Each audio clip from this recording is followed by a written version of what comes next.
आदिकवये मुह्यन्ति यं सूरयः तेजो वारिमृदां यथा विनिमयो यत्र त्रिसर्गो मृषा धाम्ना स्वेन सदा निरस्तकोकं सत्यं परं धीमहि सृष्टिस्थित्यप्ययेहा नियतिदृशितमो बन्धमोक्षाश्च यस्मात् अस्य श्रीब्रह्मरुद्रप्रभृतिसुरनरद्वीषशत्रुवात्मकस्य विष्णोर्व्यस्ताः समस्ताः सकलगुणनिधिः सर्वदोषव्यपेतः पूर्णानन्दो व्ययो यो गुरुरपि परमश्चिन्तयेतं महान्तम् अभ्रमं भङ्गरहितम् अजडं विमलं सदा आनन्दतीर्थमतुलं भजे तापत्रयापहं चित्रैः पदैश्च गम्भीरैर्वाक्यैर्मानैरखण्डितैः गुरुभावं व्यञ्जयन्ती वहति श्रीजयतीर्थवाक् पूज्याय राघवेन्द्राय सत्यधर्मरताय च भजतां कल्पवृक्षाय रमतां कामधेनवे आसेतो रातुषारात्रेः ज्योतिषो जितवान्महो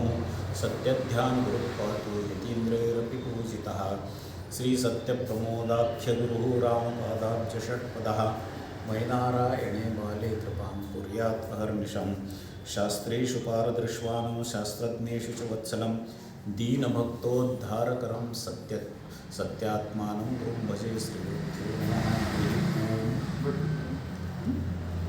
मागच्या वेळेला आपण पाहिलं की कुंडिनपूरचा राजा भीष्मक याची कन्या रुक्मिणी हिचा विवाह तिचाच भाऊ रुक्मिणी चेदी देशाचा राजा शिशुपाल याच्याशी ठरवलेला होता. ते कार्य सगळं ठरलं, सगळं झालं, सगळे पाहुणे रावळे सगळे ठिकाणी येणार. त्यावेळेला रुक्मिणी ही साक्षात लक्ष्मीदेवीचं स्वरूप असल्यामुळे श्री विष्णू परमात्मा आणि लक्ष्मी यांचा कधीही वियोग होत नाही. नित्य अवियोगिनी असं मानलं जातं. अनपायिनी असं म्हटलं जातं लक्ष्मीला, की ती कधीही विष्णूपासून वेगळी राहू शकत नाही. मग रुक्मिणी ही श्रीकृष्णापासून वेगळी कशी राहील, जरी विवाह ठरवला असला तरी. म्हणून रुक्मिणीने एका ब्राह्मणातर्फे आपलं मनोगत कृष्णाला पाठवलं होतं. कृष्णा, तुझं गुणवर्णन पाहून मी तुझ्यावर माझं संपूर्ण मन तुझ्या चरणी अर्पण केलेलं आहे. तू या दिवशी माझा विवाह ठरलेला आहे. तू त्या मंडपाच्या त्या ठिकाणाहून येऊन तू मला घेऊन जा आणि मग आपलं दोघांचं जीवन, सोबतीचं जीवन सुरू होईल. असं म्हटल्यानंतर कृष्णाने त्या ब्राह्मणांसोबतच सांगितलं की मी सुद्धा तिच्याशीच विवाह करायला उत्सुक आहे. त्याप्रमाणे कृष्ण आणि तो ब्राह्मण दोघं कुंडिनपुराला आले. कृष्ण एकटाच गेल्या पाहून बलरामसुद्धा आपल्या सैन्यासहित कुंडिनपुराला आला. कारण त्या ठिकाणी सगळं जरासंध हा चेदी देशाचा राजा शिशुपाल आणि त्यांचे अनेक मित्रमंडळी जे सगळे कृष्णाचे द्वेष करणारे आहेत, हे सगळे एकत्र आहेत. म्हटल्यानंतर या ठिकाणी युद्ध होणं हे अपरिहार्य आहे. हे समजून बलराम आपल्या सैन्यासहित आलेला होता. कृष्णाने रुक्मिणीच्या सांगण्याप्रमाणे रुक्मिणी जेव्हा त्या जगदंबा देवीचं पूजा करत असताना, प्रदक्षिणा घालताना आपल्या रथावर घेऊन तिला घेऊन रथावर घेऊन निघाला. इथपर्यंत आपण मागच्या भागात पाहिलेलं होतं. वैरूप्यं रुक्मिणीयो कृतमणिसहितं जाम्बवत् देहजातां सत्यां तेनैव युक्तामपि परिजगृहे हस्तिनं कुल्यदेहेतोः यातो यस्यात्र सत्या शुचमथ समशत् द्वारकां सत्यहेतो द्रष्टुं पार्थान् सकष्टान् द्रुपदपरमथात् वित्तलक्ष्मण सपायात. रुक्मिणीचं घेऊन जाताना रुक्मिणी जेव्हा विरोध केला होता त्यावेळेला रुक्मिणीचं अपमान करून रुक्मिणीला पकडून त्याच्या डोक्याचे 5 पाट काढून, म्हणजे डोक्याचे आपल्या तलवारीनं त्याचे केस कापून त्याला अपमान करून सोडून दिलं होतं. त्याप्रमाणे त्या रुक्मिणीनं त्याची केलेल्या प्रतिज्ञेप्रमाणे तो कुंडिनपुराला वापस गेला नाही, तो तिथंच राहिला. श्रीकृष्णाने रुक्मिणीला घेऊन गेल्यानंतर, द्वारकेमध्ये आल्यानंतर तिच्याशी विवाह केला. त्या विवाहामुळे श्रीकृष्णाचा विवाह सर्व द्वारकावासी आनंदित झालेले, अत्यंत आनंदाने, अत्यंत वैभवाने, अत्यंत शोभेने श्रीकृष्णाचा रुक्मिणीशी विवाह झाला. तो विवाह संपन्न झाल्यानंतर पुढे ती रुक्मिणी, त्या रुक्मिणी देवीचं वर्णन वादिराज तीर्थ स्वामी जे आपले ज्यांच्या नावाने आपण ते पूर्णाचं अन्न म्हणतो त्याला हयग्रीव जे म्हणतो ते वादिराज स्वामी त्यांनी या रुक्मिणी देवीचं वर्णन फार त्यांच्या रुक्मिणीश विजय नावाच्या ग्रंथामध्ये फार सुंदर रीतीने केलेले आहे. ते म्हणतात की रुक्मिणीचं वर्णन आहे, सिंजन नूपुर शोभिपाद कमलां मध्यस्मितोद्यन्मुखीं कंजाक्षीं कुचभार वीर विलसत मध्यात् पुनः कंकणां शंभाद्यैः परिसेवितां सुवसनां जाम्बूनदालंकृतां अंबां तां प्रणतोस्मि कृष्णरमणीं लंबालकां रुक्मिणीं. अत्यंत रमणीय सुंदर असणारी रुक्मिणी, त्या रुक्मिणीचं वर्णन वादिराज तीर्थ स्वामींनी अत्यंत मनोज्ञ प्रकारे केलेलं आहे. त्याप्रमाणे श्रीकृष्ण आणि रुक्मिणीचा विवाह झाला. काही काल गेल्यानंतर कृष्णाच्या सभेमध्ये कृष्णाच्या त्या यादव कुलातीलच एक सरदार सत्राजित एक त्याच्या गळ्यामध्ये असणारा सेमंतक मणी घालून आला. तो सेमंतक मणी सत्राजिताने सूर्याची उपासना करून मिळवलेला होता आणि त्यापासून त्या सेमंतक मण्यापासून दररोज काही भार म्हणजे काही तोळे सोनं द्यायचा तो. त्याशिवाय त्या मण्याच्या परिसरात आसमंतामध्ये रोगराईचा कधीही प्रादुर्भाव व्हायचा नाही. म्हणजे संपूर्ण अत्यंत मंगलमय त्या सेमंतक मणी जिथं आहे त्याच्या परिसरात व्हायचं, अशी एक त्याची सेमंतक मण्याची ख्याती होती. म्हणून कृष्ण म्हणाला की अरे सत्राजिता आहे, तुझ्याजवळ मणी ठेवण्यापेक्षा आपले राजा जे आहेत उग्रसेन त्यांना दे, म्हणजे काय होईल की त्यापासून मिळणारा ज्या सोन्याचा उपयोग त्या प्रजेच्या कल्याणासाठी करता येईल, असं कृष्णाने त्याला सूचना दिली. सत्राजिताने ते काही मानलं नाही. कृष्णाने तो जो विचार मनात काढून टाकला, फक्त सूचना केली, त्याने ऐकलं नाही. म्हटल्यानंतर बघा तुझी इच्छा असं म्हणल्यानंतर सत्राजित घरी गेला. काही दिवसांनी त्या सत्राजिताचा भाऊ प्रसेन तो मणी गळ्यात घालून गेला. जंगलामध्ये मृगया करण्यासाठी गेला. सिंहाने त्याच्यावर आक्रमण केलं, तो मेला. आपण ही कथा गणेश चतुर्थीच्या दिवशी आपण सांगितलेली होती, म्हणून आता किंचित त्याचं फक्त त्याचा स्पर्श करून जाऊया पुढे. त्या सेमंतक मणी त्या प्रसेनाला सिंहाने मारलं. सिंहाला जांबुवन नावाच्या अस्वलाने मारलं. जांबुवन तो आपल्या गुहेत घेऊन गेला. गुहेत तो मणी ठेवला. सत्राजिताने मात्र आळ घातला की कृष्णाने माझ्या भावाचा मारून तो मण्यासाठी म्हणून माझ्या भावाची हत्या केली असावी, असा एक आरोप कृष्णावर टाकला.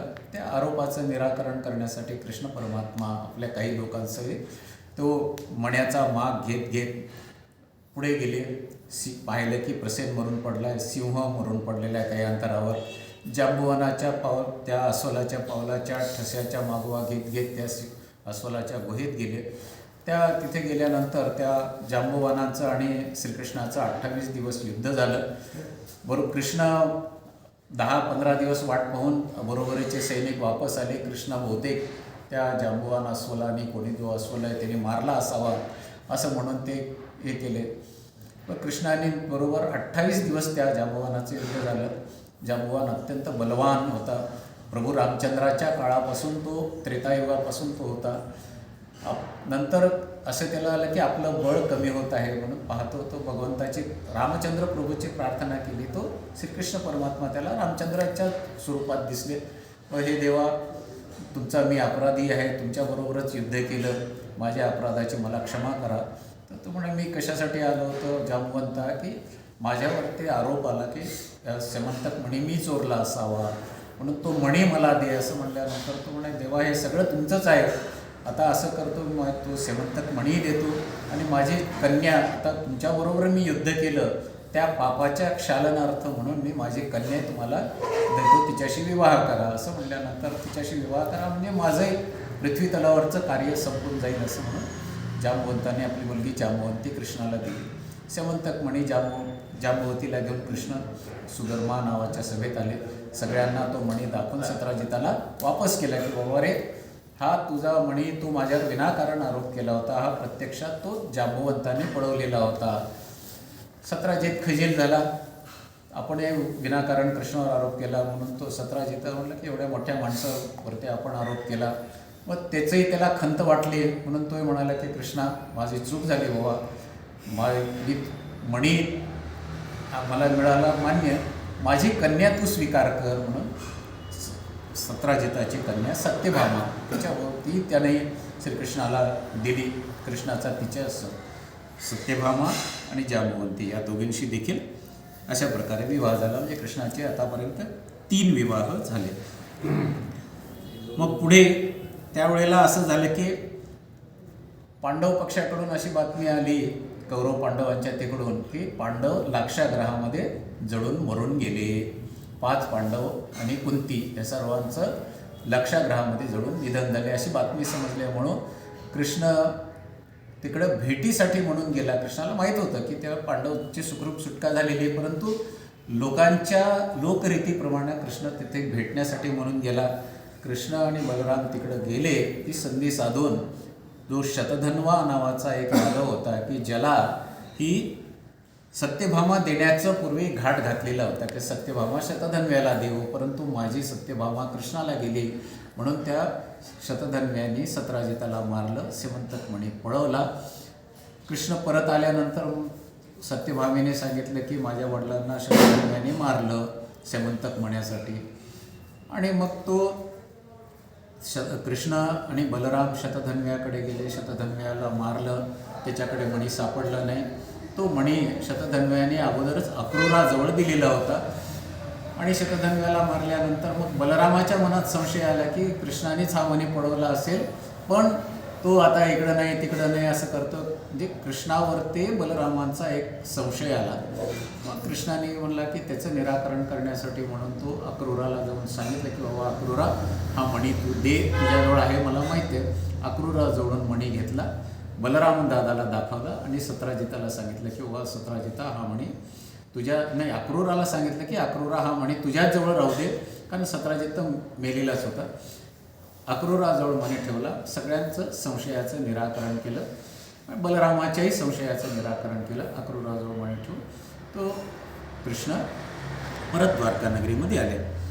त्यानंतर पुढे कृष्ण प्राप्याथ सत्राजित हितवधकृत्य श्वफल्कस्य सूनो रत्नं संदर्श रामं विधितगत ऋषं द्रष्टुकाम प्रतस्ते इंद्रप्रस्थस्य पार्थानथ सह विजयो यामुनं तीरयामन् कालिंदीं तत्र लब्ध्वा यमसुतपुरकृत पातु मां द्वारकस्थः.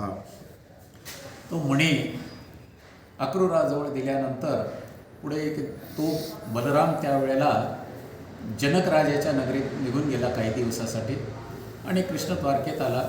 एके दिवशी कृष्ण आणि कृष्ण जेव्हा अर्जुनाकडे भेटण्यासाठी म्हणून गेला त्यावेळेला अर्जुन आणि श्रीकृष्ण एके दिवशी यमुना नदीच्या किनाऱ्यावर ते फिरत म्हणून आलेले असताना त्या ठिकाणी यमुना नदीच्या वाळवंटामध्ये एक सुंदर स्त्री तपश्चर्या करत दिसली. कृष्ण म्हणला अर्जुना का तपश्चर्या करते, कोण आहे पहा. म्हणल्यानंतर अर्जुनाने तिच्याला जाऊन चौकशी केली.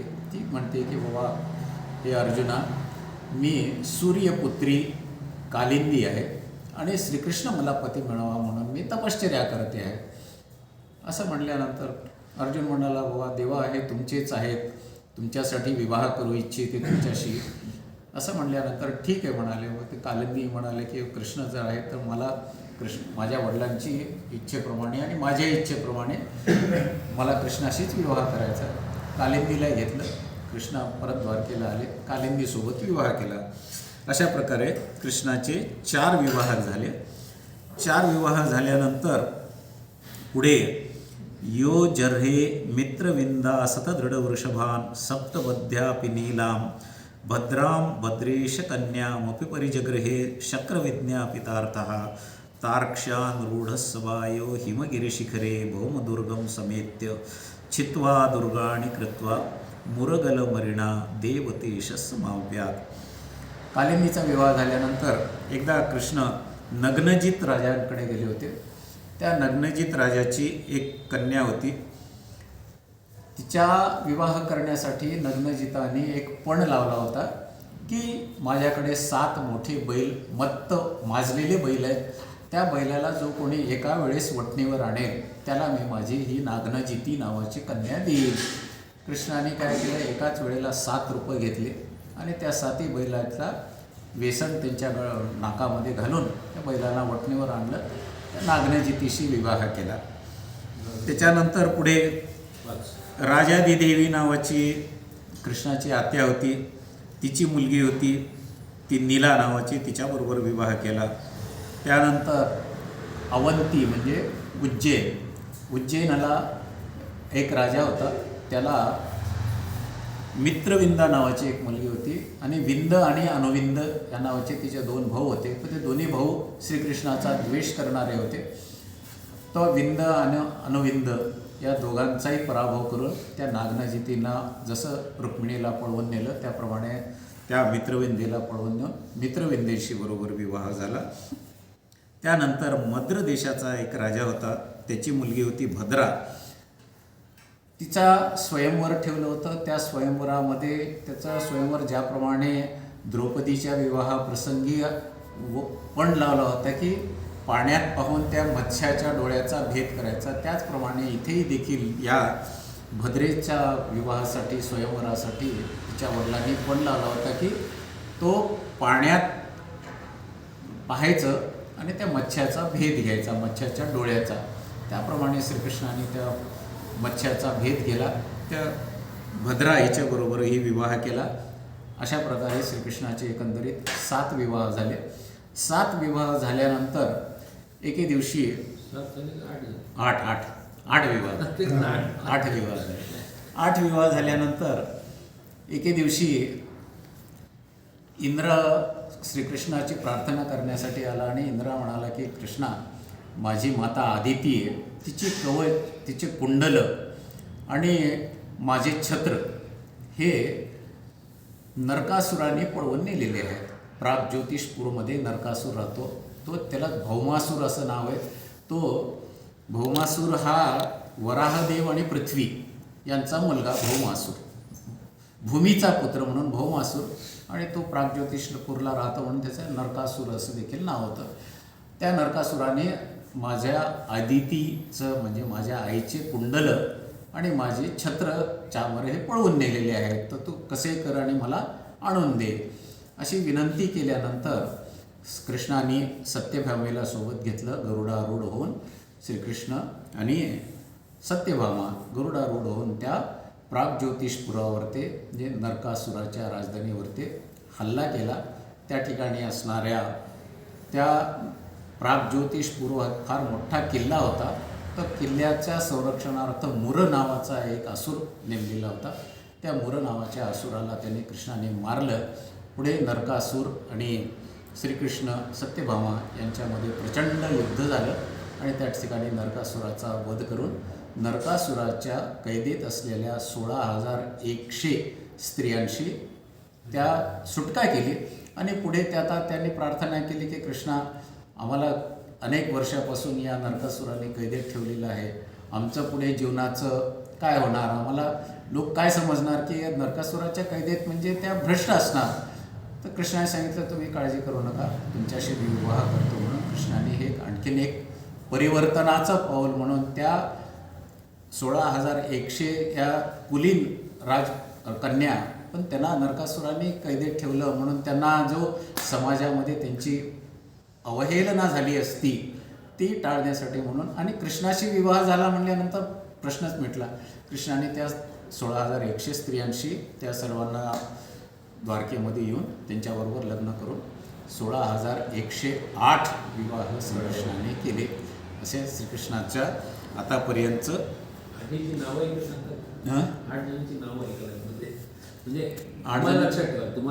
रुक्मिणी, त्यानंतर दुसरी सत्यभामा, जांबवंती, कालिंदी, मित्रविंदा, सत्या, नीला आणि भद्रा, अशा 8 वेगवेगळ्या ह्याच्यामध्ये ते विवाह करण्याचं त्या काळामध्ये असं होतं की सगळ्या लोकांना आपलंसं करून घेण्यासाठी म्हणून असे विवाह करण्याची एक प्रथा होती. आपल्याला हे माहिती आहे शिवाजीराजांनी देखील 8 विवाह केलेले होते. हे सगळं की कशासाठी, हे सगळे आप्तस्वकीय झाले म्हणजे हे सगळं आपल्या पक्ष म्हणजे मोठे मोठे लोक आपल्या पक्षाला आले की आपला पक्ष बलवान होईल अशा पद्धतीचे ते एक राजकारणाचाही भाग असू शकतो.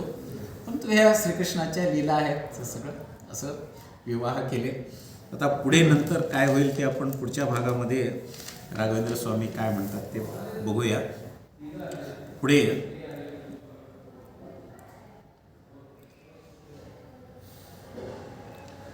समंतक श्रीकृष्ण समंतक म्हणून जो डोह आहे त्या ठिकाणी एका यज्ञासाठी येतील. त्या ठिकाणी देवकी माता कृष्णाला प्रार्थना करेल की कृष्ण, आता तू एवढं सगळे मोठे मोठे कार्य केलेलेस, त्यामुळं माझे 6 मुलं जे पूर्वी कंसाने मारलेले तुझा जन्म होण्यापूर्वी, त्यांची मला भेट घ्यावी असे वाटतं. त्याप्रमाणे श्रीकृष्ण मग त्या मुलांची भेट कशी घडवून आणेल आणि पुढचे काय करेल ते आपण पुढच्या भागात बघू. झालेली सेवा राघवेंद्र स्वामींच्या अंतर्गत असणारे भारतीय मुख्य प्राणांतर्गत श्री लक्ष्मी नरसिंह लक्ष्मी व्यंकटेशाच्या चरणी समर्पण करूया. श्रीकृष्ण.